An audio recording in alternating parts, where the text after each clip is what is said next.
Boa noite, igreja. Boa noite, meu irmão. Boa noite, minha irmã. Boa noite, família da Igreja Cristã Nova Vida em Olaria. Mais uma noite que Deus nos concede a graça de nós estarmos reunidos nesse nosso culto de oração e pregação da palavra de toda quinta-feira, que nesse formato se encerra, se assim Deus nos permitir, nesta noite. Nós passamos esse tempo da pandemia nos reunindo às 19h30 em uma sala virtual de oração, para daí então, nesse momento, nos colocarmos diante das Escrituras e meditarmos na Palavra de Deus. Mas para a semana que vem está programado o nosso retorno aos cultos presenciais na nossa igreja. Se tudo correr certo, correr bem, se as autoridades de saúde, sanitárias assim permitirem, nós estaremos lá, quinta-feira que vem, às 19h30. Por enquanto, estamos aqui e eu convido você a abrir a sua Bíblia no livro do profeta Isaías. Livro do profeta Isaías, nós vamos abrir no capítulo de número 44. E vamos ler os versículos 1 até o de número 8. Enquanto você abre aí a sua Bíblia, eu vou lhes dando algumas informações. Bom, se alguma coisa acontecer até a semana que vem, nós estivermos cientes de alguma determinação contrária que impeça o nosso retorno ao culto presencial, nós avisaremos a igreja e estaremos aqui. Continuaremos nesse formato virtual, nesse formato à distância, cultuando a Deus. Agora, Isaías capítulo 44, versículos 1 até a 8. Diz assim a palavra do Senhor. Mas escute agora, Jacó, meu servo, Israel, a quem escolhi. Assim diz o Senhor, aquele que o fez, que o formou no ventre e que o ajudará. Não tenha medo, ó Jacó, meu servo, Jesurum, a quem escolhi. Pois derramarei água na terra sedenta e torrentes na terra seca. Derramarei meu espírito sobre sua prole e minha bênção sobre seus descendentes. Eles brotarão como relva nova, como salgueiros junto a regatos. Um dirá, pertenço ao Senhor. Outro chamará a si mesmo pelo nome de Jacó. Ainda outro escreverá em sua mão, do Senhor. E tomará para si o nome Israel. Assim diz o Senhor, o Rei de Israel, o seu Redentor, o Senhor dos Exércitos. Eu sou o primeiro e eu sou o último. Além de mim, não há Deus. Quem então é como eu? Que ele o anuncie, que ele declare e exponha diante de mim o que aconteceu desde que estabeleci meu antigo povo e o que ainda está para vir, que todos eles predigam as coisas futuras e o que irá acontecer. Não tremam, nem tenham medo. Não anunciei isto e não o predisse muito tempo atrás? Vocês são minhas testemunhas. Há outro Deus além de mim? Não. Não existe nenhuma outra rocha. Não conheço nenhuma. Curve sua cabeça. Vamos orar. Senhor Deus e Pai, nesta noite nós te agradecemos por estarmos aqui reunidos, neste culto dedicado ao Senhor. E nesta hora pedimos que o Teu Santo Espírito possa nos iluminar o entendimento, abrir o nosso coração, Senhor, para ouvirmos e recebermos e guardarmos a palavra que será ministrada nesta noite. Senhor Deus Todo-Poderoso, que nós possamos ser pessoas que dão testemunho do Deus vivo. E que esse testemunho, Senhor, transforme vidas daquelas pessoas que ouvirão o que nós temos a dizer-lhes sobre o Senhor. E que também nós sejamos impactados, ó Deus. Pedimos isso em nome de Jesus. Amém e amém. Meus irmãos e minhas irmãs, nós estamos prosseguindo na nossa série de mensagens com base neste livro, A Missão do Povo de Deus, uma teologia da missão da igreja de Christopher Wright. E nesta noite, eu quero falar com vocês sobre o tema pessoas que dão testemunho do Deus vivo. Nós veremos nessa noite o tema pessoas que dão testemunho do Deus vivo. Vejam vocês que ao longo da Bíblia, nós vemos que a verdadeira experiência com Deus nunca tem como alvo final só a pessoa que desfrutou desta graça. Nunca é algo que começa e termina com essa pessoa. Antes, é algo dinâmico. É uma experiência que causa efeitos em outros. Diz respeito a algo mais e além da pessoa que teve esse encontro transformador com Deus. Daí, é possível a gente afirmar que se Deus te abençoa, é para que você possa abençoar a outros. Se Deus te redime, é para que você possa demonstrar a graça redentora a outros. Se Deus te ama, alimenta e veste, você deve ir e fazer o mesmo em favor de outros. Se Deus te traz você para a luz da salvação, é para que você possa brilhar como uma luz que atrai outras pessoas para este mesmo lugar. Se você desfruta o perdão de Deus, então você deve perdoar a outros. Essa experiência transformadora com Deus, ela deve transbordar e causar impacto em outras pessoas e no mundo ao nosso redor, transformando tudo à sua volta e por causa da sua relação com outras pessoas e com as coisas, com a criação. Semana passada nós vimos que o estilo de vida e a ética de quem foi salvo por meio da fé em Cristo deve por si só ser tão diferente que seja capaz de atrair a atenção das pessoas para quem Deus é e para aquilo que Deus é capaz de fazer. Esse testemunho pessoal, ele não tem o poder de salvar nem de mudar ninguém, porque o poder de Deus está em Jesus Cristo e no Evangelho. É o Espírito Santo quem atua por meio da pregação do Evangelho para trazer a vida, para libertar, para redimir, para salvar e para transformar pessoas. O Evangelho é o poder de Deus para a salvação de toda pessoa que crê. Só que o testemunho pessoal é a demonstração viva desse poder transformador. E esse testemunho nunca deve chamar atenção para a pessoa que creu em Cristo. Esse testemunho deve ser a confirmação do poder do Evangelho. Deve chamar a atenção para quem Deus é e para o que Deus é poderoso para fazer em quem se arrepende dos seus pecados e crê em Cristo. É por isso que o testemunho pessoal de redenção, ele sempre vai apontar para Deus e vai ser acompanhado da exposição do Evangelho. Daquelas boas notícias que anunciam tão grande salvação pela fé somente em Cristo.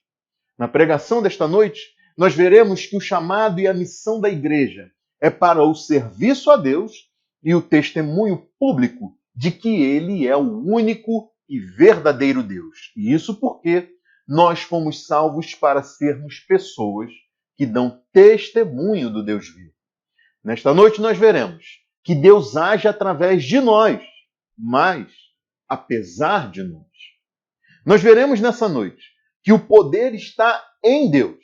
E é exatamente por isso que nós podemos confiar nele, que somos incentivados por ele e que devemos prosseguir por causa dele. Por trás da missão que foi dada à igreja de ser testemunha de Deus, está a determinação de Deus se fazer conhecido em toda a sua criação como o Deus vivo e verdadeiro. É a vontade de Deus em abençoar as nações e ser conhecido por pessoas de todos os povos, que torna a missão não apenas um mandamento, mas algo possível. É justamente por causa da fraqueza, da limitação, da impotência das pessoas que o testemunho delas se torna poderoso e tão poderoso em Deus. Isso mostra que todos os nossos esforços seriam em vão se não fosse a determinação de Deus em se fazer conhecido. Mostra também que nem nós somos quem damos início a essa missão. Não somos nós que damos início a essa missão de tornar Deus conhecido perante as nações. Essa fraqueza, essa limitação também mostra que não está em nosso poder decidir como isso será plenamente realizado, nem quando será concluído.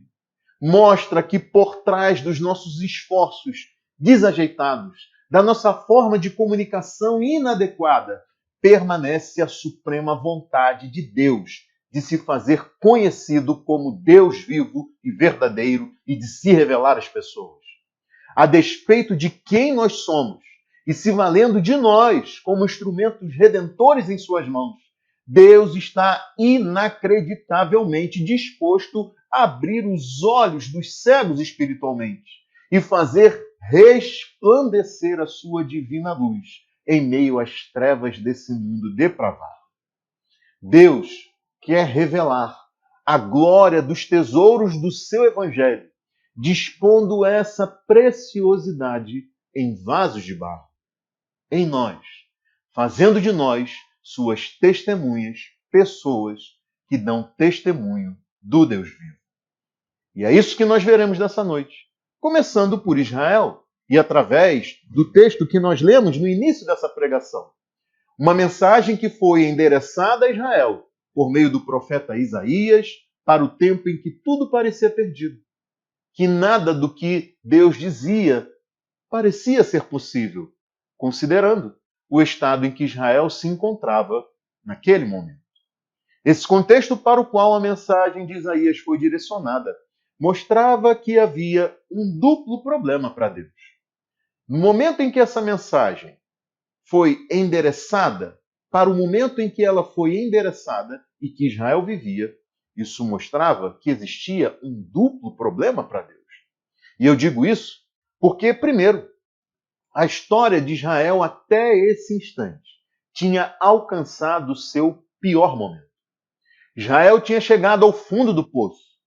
Era uma nação debaixo da disciplina do Senhor por causa das suas transgressões e dos seus pecados.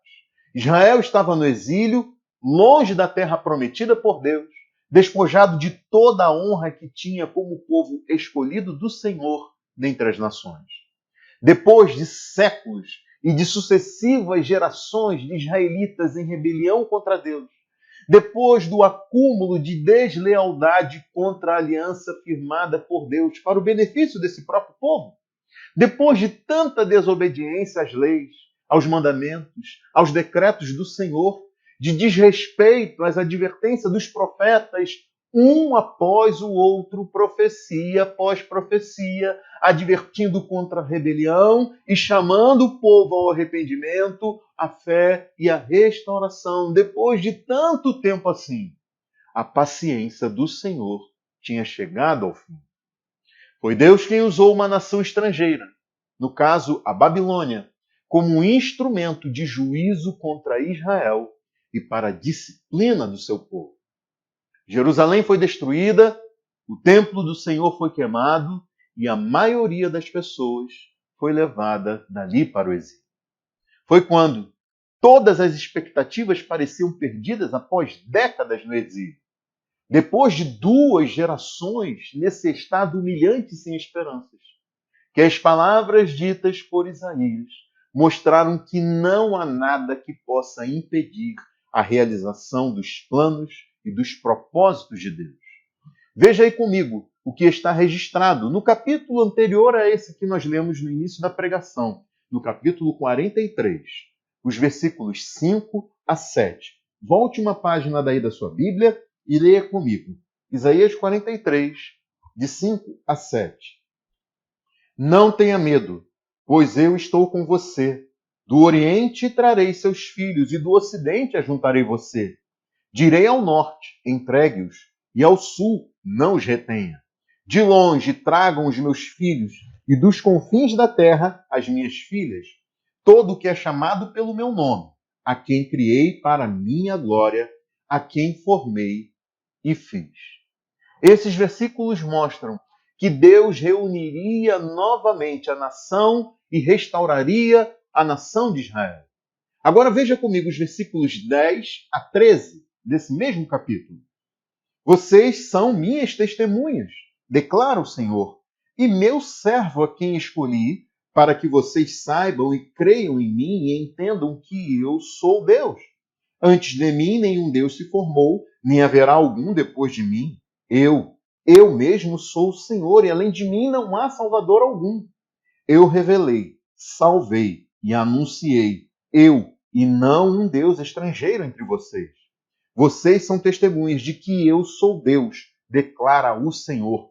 Desde os dias mais antigos, eu o sou. Não há quem possa livrar alguém da minha mão. Agindo eu, quem o pode desfazer? Essas palavras mostram que naquele povo cego para as maravilhas realizadas por Deus na sua história e surdo para as declarações de amor do Senhor ao longo do tempo, daquele povo derrotado e humilhado perante as nações e seus falsos deuses, essas pessoas seriam constituídas como testemunhas de que há um só Deus vivo e verdadeiro.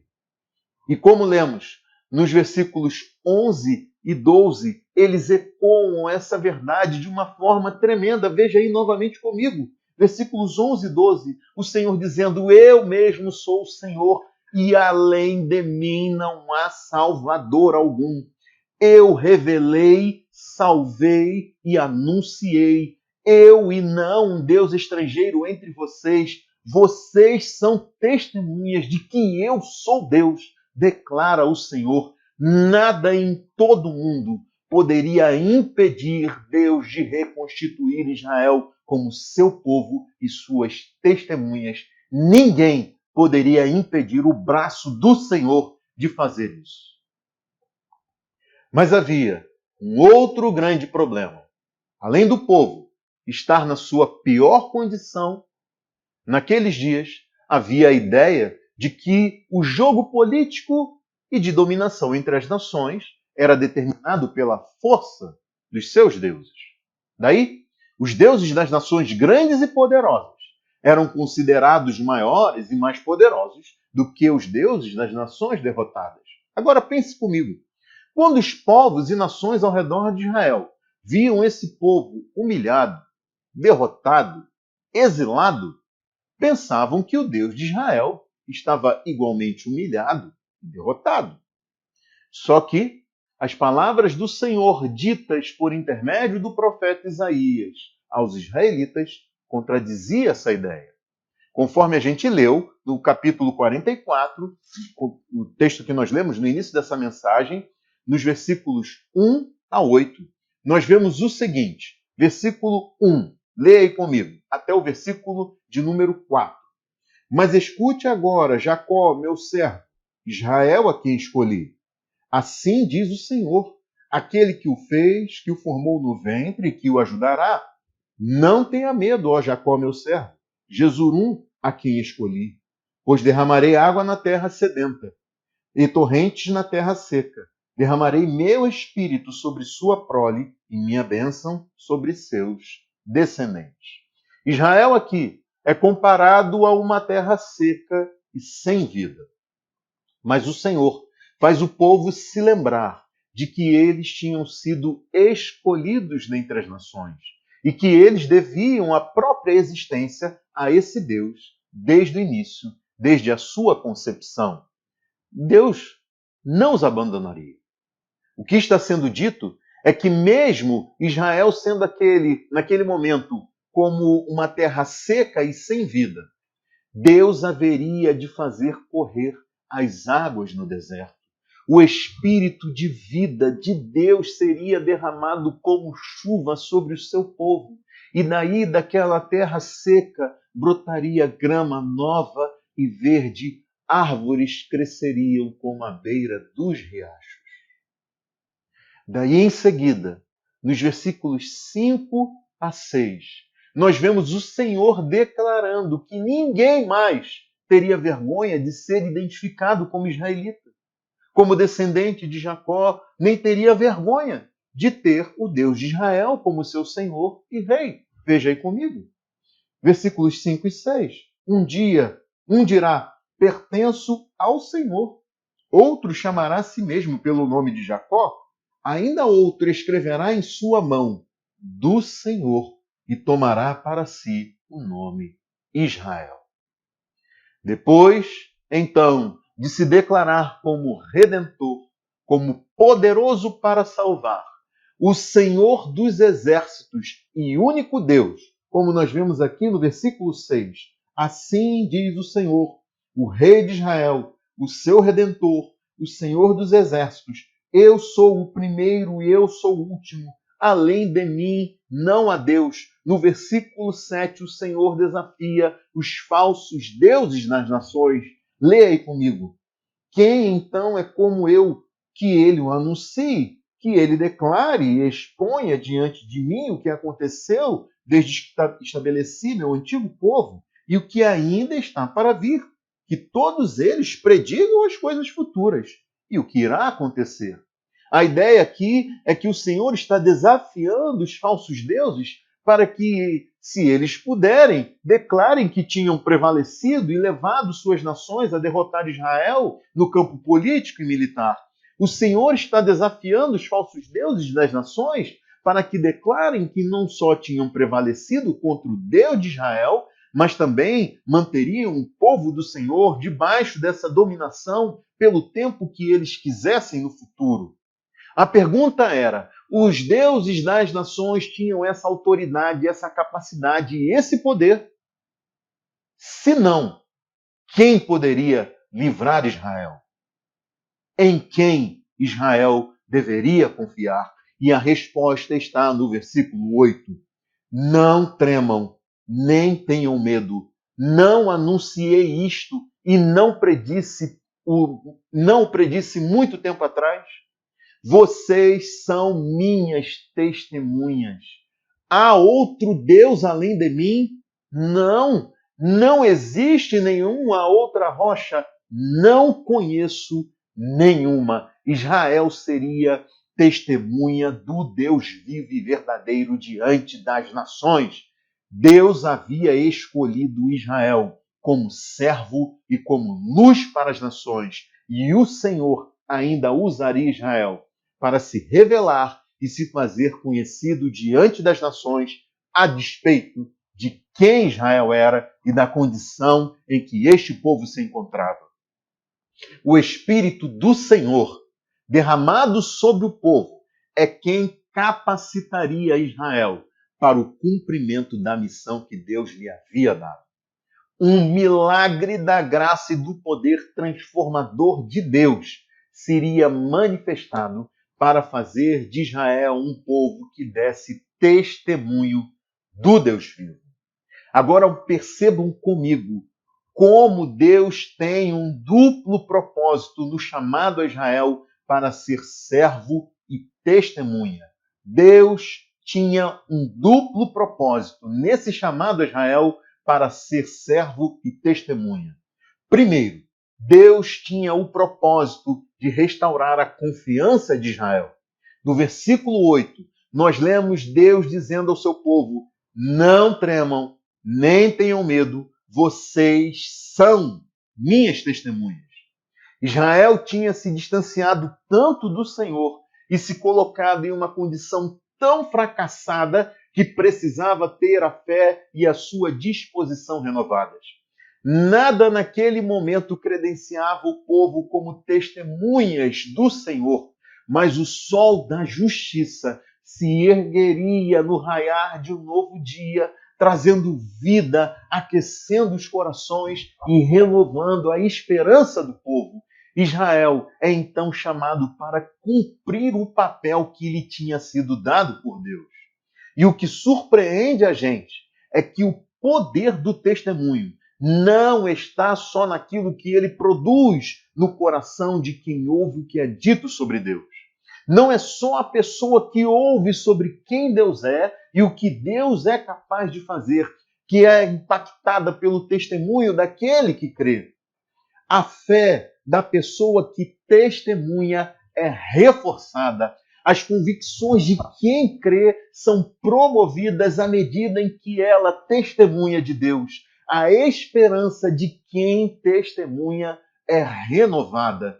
E daí nós somos incentivados, meus irmãos e minhas irmãs, a testemunharmos tanto pelo que Deus pode fazer em outros, quanto aquilo que Deus pode fazer em nós, na medida em que nós nos colocamos como testemunhas desse Deus vivo e verdadeiro. Mas vejam, o segundo propósito de Deus, depois de renovar a confiança, a fé e a disposição de Israel, o segundo propósito de Deus era estabelecer 3 verdades sobre ele mesmo. A primeira é que não há nenhum outro, só o Senhor é Deus. Toda a confiança das nações nos seus deuses é vã, ilusória e levará à frustração cedo ou tarde. Essa verdade é descrita por Deus de modo impactante aqui neste capítulo 44 de Isaías, no versículo de número 9. Veja aí comigo. Todos os que fazem imagens nada são, e as coisas que estimam são sem valor. As suas testemunhas nada veem e nada sabem, para que sejam envergonhados. E há aqui um contraste marcante entre aqueles que são testemunhas dos ídolos e dos falsos deuses, e aqueles que são testemunhas do Deus vivo e verdadeiro. Quem crê no Deus vivo e verdadeiro jamais será envergonhado. Quem crê no Deus vivo e verdadeiro jamais será envergonhado. A outra verdade que Deus queria revelar sobre si, além de se mostrar como incomparável, dizendo que não há nenhum outro, que só Ele é Deus. A outra verdade que Deus revela sobre si é que Ele é soberano e o Senhor da história. No versículo 7, nós lemos que o Senhor disse: quem então é como eu? Que Ele o anuncie, que Ele declare, exponha diante de mim o que aconteceu, desde que estabeleci meu antigo povo, e o que ainda está para vir, que todos eles predigam as coisas futuras e o que irá acontecer. Só aquele que está realmente no controle dos acontecimentos, do início ao fim, poderia declarar esse domínio sobre a história e o seu significado. A história é a história de Deus, porque Deus é o seu escritor, Ele é o seu autor. Essa é a história que Deus está escrevendo. Ele é soberano sobre todas as coisas e sobre a história. E a terceira verdade sobre Deus era de que somente o Senhor é Salvador. Volte comigo aí, uma página na sua Bíblia, no capítulo 43, versículos 11 e 12. Leia novamente. Eu mesmo sou o Senhor e além de mim não há Salvador algum. Eu revelei, salvei e anunciei. Eu e nenhum Deus estrangeiro entre vocês. Vocês são testemunhas de que eu sou Deus, declara o Senhor. Não há outro Salvador. As nações devem abandonar a confiança que elas têm em seus falsos deuses, que não podem salvar. Os povos devem conhecer essa verdade. As pessoas devem ser convocadas para que se voltem para o único Deus que pode salvar e as salvará se elas, arrependidas, derem ouvidos à mensagem proclamada pelas testemunhas do Senhor. Em Isaías 45, adiante aí talvez 2 ou 3 páginas da sua Bíblia, Isaías 45, no final do versículo 21 e continuando no versículo 22, nós podemos ler: e não há outro Deus além de mim, um Deus justo e salvador. Não há outro além de mim. Voltem-se para mim, sejam salvos todos vocês, confins da terra, pois eu sou Deus e não há nenhum outro. Venham a mim, voltem-se para mim e sejam salvos. Essa é a mensagem que nós devemos anunciar, que nós devemos proclamar. Essas eram as 3 grandes verdades sobre Deus que Israel deveria declarar conhecer, que Israel deveria testemunhar. Não há nenhum outro, só o Senhor é Deus. Deus é soberano e o Senhor da história, e somente o Senhor é Salvador. Vejam, meus irmãos e minhas irmãs, que o Senhor Deus confiou essas grandes verdades, as maiores verdades do universo, à boca de testemunhas como eu e como você. Confiou a pessoas cuja deslealdade, rebeldia, transgressões e pecados ele tinha tolerado por tanto e tanto tempo. Pessoas indignas, frágeis, impotentes. Vocês são minhas testemunhas. É o que declara o Senhor. O mesmo foi dito por Jesus aos seus discípulos, depois da sua morte e da sua ressurreição, conforme registrado lá em Atos capítulo 1, versículo 8. O Senhor Jesus disse: receberão poder quando o Espírito Santo descer sobre vocês, e serão minhas testemunhas em Jerusalém, em toda a Judéia e Samaria e até os confins da terra. O Senhor Jesus disse isso a um grupo de discípulos que apresentou tantas e tantas falhas, que fracassou algumas vezes ao longo do tempo em que conviveram com o Senhor naqueles 3 anos até a ressurreição dele. Mas esses discípulos foram chamados, comissionados e capacitados pelo Espírito Santo para que fossem luz para as nações, para que fossem testemunhas da vida, morte, ressurreição e ascensão do Senhor Jesus, para que fossem proclamadores da salvação até os confins da terra. Deus não revogou esse chamado e essa eleição dos discípulos a despeito das suas falhas, assim como não fez isso com Israel por causa do seu fracasso. E é o apóstolo Paulo quem escreveu em sua segunda carta aos Coríntios, no capítulo 4, o seguinte: o Deus desta era cegou o entendimento dos descrentes para que não vejam a luz do evangelho da glória de Cristo, que é a imagem de Deus. Mas não pregamos a nós mesmos, mas a Jesus Cristo Senhor. Pois Deus que disse, das trevas resplandeça a luz, Ele mesmo brilhou em nossos corações, para a iluminação do conhecimento da glória de Deus na face de Cristo. Mas temos esse tesouro em vasos de barro, para mostrar que este poder, que a tudo excede, provém de Deus e não de nós. Vasos frágeis de barro, nos quais Deus depositou um grande tesouro, a pregação de que Jesus Cristo é o Senhor, o Evangelho da glória de Cristo. Meus irmãos e minhas irmãs, vejam que durante o ministério de Jesus, ele passou em certa ocasião, por uma vila, onde se encontrou com uma mulher que, das duas, uma. Ou ela era vítima de divórcios sucessivos de homens exploradores, ou então ela tinha uma vida tão promíscua que a levou a ter 5 maridos e a estar vivendo naquele momento com um 6º homem que não era o seu marido. Essa mulher pertencia a um povo considerado estrangeiro pelos judeus, discriminado e desprezado os samaritanos, o que fazia com que o testemunho dela fosse duplamente desprezado nos tribunais. Primeiro, por ser mulher e vivendo em uma cultura que desprezava o testemunho feminino. Segundo, por ser estranha aos costumes judaicos. E, por fim, o testemunho dela certamente seria questionado mesmo entre o seu povo, dado quem ela era e o estilo de vida dela. Mas vejam, como Jesus não levou isso em consideração. Foi imediatamente, depois desse encontro transformador, que ela voltou para a sua vila e levou seus vizinhos a Jesus para que reconhecessem a ele como Cristo. E João registra em seu evangelho o seguinte: muitos samaritanos daquela cidade creram nele por causa do testemunho dado pela mulher.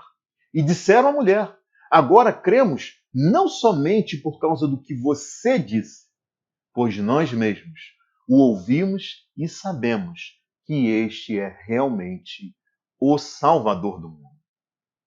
Talvez você diga, Erlon, eu não tenho tanto conhecimento assim sobre a Bíblia. Como então eu posso ser uma testemunha? Ou quem sabe você diga, eu ainda preciso resolver alguns problemas na minha vida. Quem sabe você se justifique dizendo, o meu patrão é muito rico, por quê? Ele daria ouvidos a alguém como eu. Ou talvez você pense, meu professor é muito inteligente, ele tem uma formação acadêmica invejável. Como eu posso testemunhar sobre Jesus para uma pessoa assim? Vejam, eu não estou dizendo que não importa o quanto você conhece sobre a Bíblia depois de tanto tempo de convertido. Eu também não estou dizendo que você pode viver uma vida de transgressões e pecados sem se importar com isso.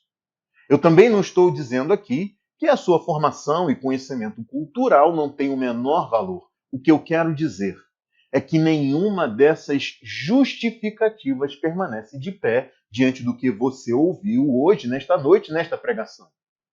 Pode ser o caso, quem sabe, de você estar aí confiando mais em si, na sua justiça própria e na sua capacidade do que no poder, na justiça de Cristo e no propósito de Deus de se fazer conhecido entre os povos das nações. Pode ser o caso de você querer justificar e insistir em permanecer no erro, em vez de se voltar para Cristo em arrependimento e fé.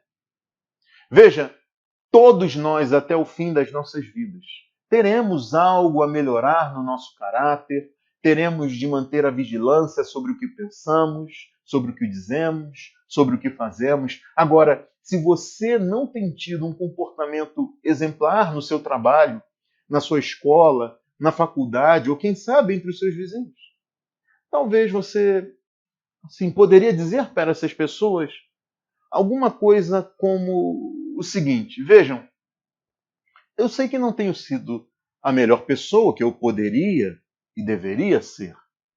Eu tenho errado nisso e naquilo também. Mas eu quero dizer que eu fui convencido, ou que eu fui convencida, do meu erro e que eu não só devo, como eu posso mudar. Não por mim, mas pelo que Jesus pode fazer na minha vida. E eu quero dizer que ele também pode mudar a vida de vocês.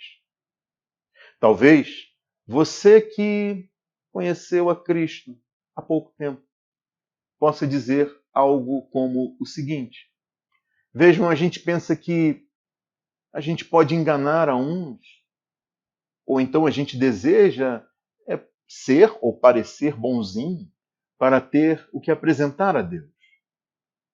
Eu sei bem o que é isso. Só que finalmente eu percebi que não são as minhas virtudes, nem é o meu esforço que me dará acesso à vida eterna com Deus. É somente por meio de Jesus e da sua morte, ele que pagou todos os meus pecados e dívidas, que eu posso estar seguro da vida com Deus. Essa vida é um presente, ela não é conquistada por mim. E eu quero dizer para vocês que eu não sou quem eu gostaria de ser, eu não sou quem eu poderia ser e ainda eu não sou quem eu deveria ser. Mas graças a Deus, eu não sou mais quem eu era. E é pela graça de Deus que eu sou alguém hoje transformado. A vida que agora eu vivo, vivo-a pela fé no Filho de Deus que me amou e se entregou por mim.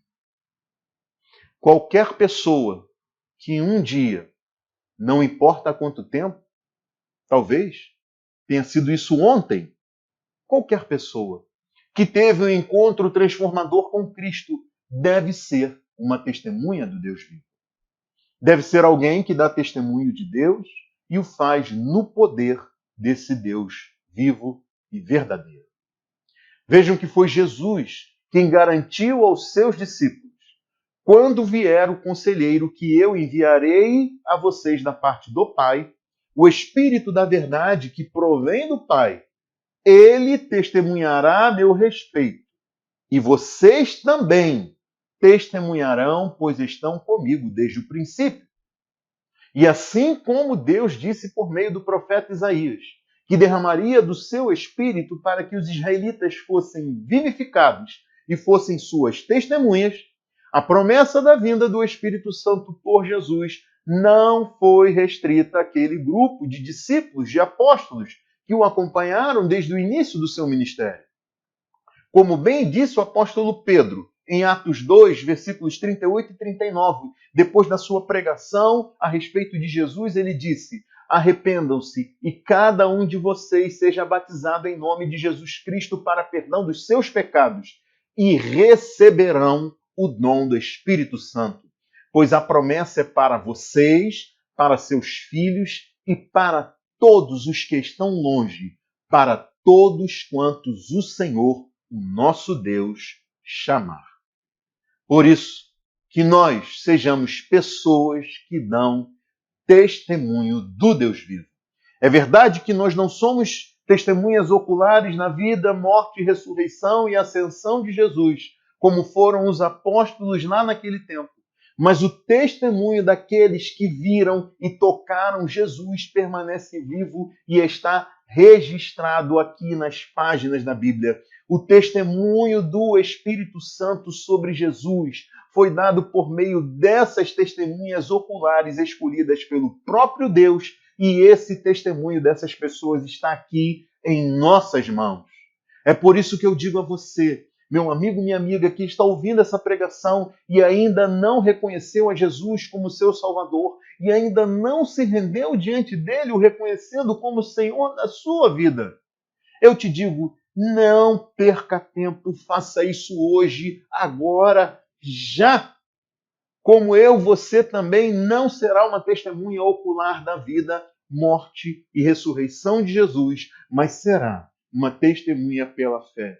E veja, ouça que foi Cristo mesmo quem disse: felizes os que viram, os que não viram e creram.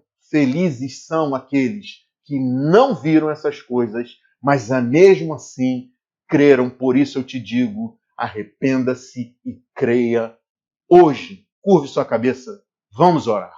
Senhor Deus e Pai, nós te agradecemos por mais este tempo que passamos em Tua presença, por mais este tempo que estivemos diante das Escrituras, meditando na Tua palavra.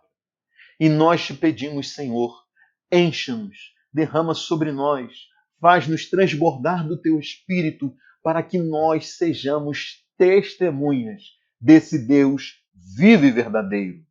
Senhor, usa os nossos lábios, usa a nossa vida, para que nós possamos atrair pessoas ao Senhor, para que nós possamos proclamar o Teu Evangelho, as boas novas de grande salvação.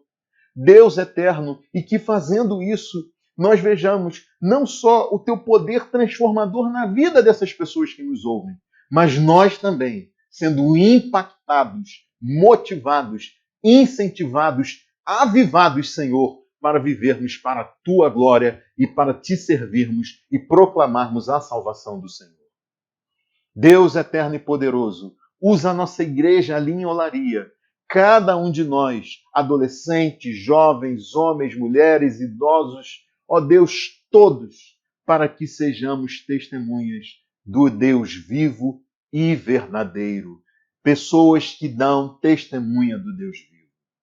Meu Deus e meu Pai, usa essa pregação para alcançar corações, para transformar vidas. Ó Espírito Santo, eu te peço, age neste momento, nessa pessoa que está ouvindo esta mensagem e que ainda não se rendeu diante do Senhor. Que ela receba a vida em nome de Jesus. É o que nós te pedimos. Oramos nesta noite e oramos em nome de Jesus. Amém e amém. Boa noite, meu irmão, minha irmã, meu amigo, minha amiga. Até a semana que vem. Se Deus quiser, não aqui, nesta página, nesta gravação, nesta pregação pela internet, mas lá na nossa igreja, às 19h30, quinta-feira que vem, para o nosso culto de oração e pregação da palavra.